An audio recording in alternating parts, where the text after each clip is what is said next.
Hey everybody, tonight we're going to prove a result that kind of has an alphabetic mnemonic character to it. Now in both cases the logarithm has a base of c, and c has to be greater than 0. C could be equal to 1 actually if you wanted it to be, but it wouldn't be a very interesting logarithm. You exclude negative bases because you would be taking even roots of negative numbers and getting imaginary numbers. So we're thinking of this as a real valued logarithm function. But anyway, let's prove this thing. Okay, now the very first result we're going to use here, notice that this is the left-hand side right here. All right, so we can take advantage of this result, very well-known result that just relates the logarithm and the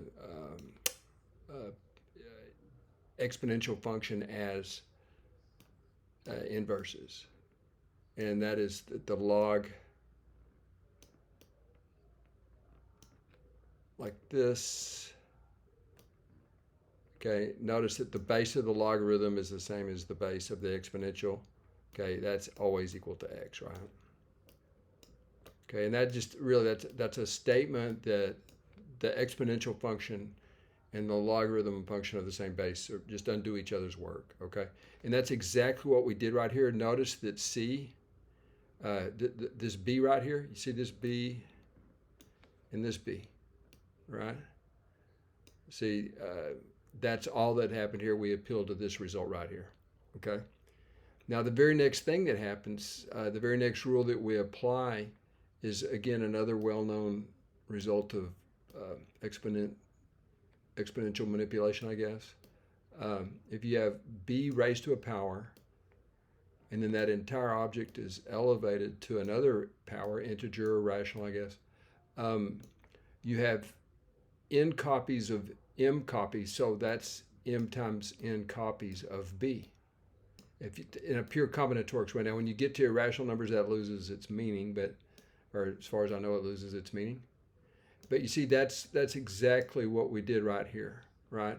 We just simply applied this result where this part right here would be like the m, right? This piece right here would be like the m, and this piece right here would be like the n in this result, right? So we get this, okay?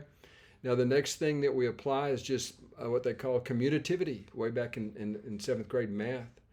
Notice how we just reverse these guys. Okay, we just bring this around to the front, and remember we have a goal to get to this result right here. So we reverse the order of these two factors, all right? And then we just go backwards and use this result again to get this, okay? So we've used this result twice now to get to this stage. Now, but if you take a careful look right here at what we have right here, we have c log base c of d, right? So again, we're using this result. And so we end up getting d, okay, elevated to the log base c of b, which is what we're trying to show. Log base c of b. And notice that is exactly this right-hand side, okay? So we've proved it. We can call it QED if you want to. It wasn't much of a proof, but it's a proof nonetheless. Quandam est demonstrandum, thus we have demonstrated. And let's go ahead and work a concrete example, okay? So this will, let's come up here. Do we have room? Yeah, let's just, since we have the result written right up here. Notice that if, I'll make something up here. We'll see if it works. We can use whatever base we want, I guess, 5, okay? And then let's do raised to the log base 2 of 8, right? Okay, so I made this part easy right here. So this is 5 cubed, right? And that's good enough. We could just say that's 5 cubed. That's because log base 2 of 8 is 3. 2 cubed is 8, right? So that's 5 cubed. And then, so we want to check to see if it's equal to it reverse. We want to check to see, is this equal to, just turn it around. That's the nice thing about this result. The 8 comes to here and the 5 goes to here. So you'll have 8 raised to log base 2. The logarithm base does not change.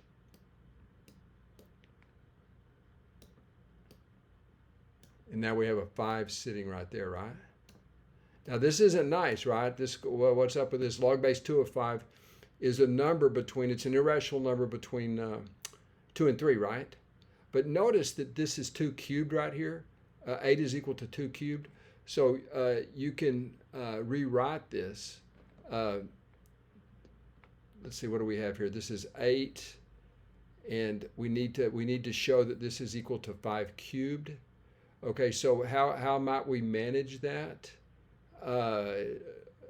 8 raised to this power. Okay, you can write this as 2 cubed, right? You can write this as 2 cubed. But I'm not sure actually if these two are the same thing. Are they? They're supposed to be according to this result. You guys, I'm not sure. I'm going to go ahead and sign off. I thought you can't bring the 8 around to the front, right? Oh no, sorry. Here we go, ladies and gentlemen. We can rewrite this as 2 cubed, right?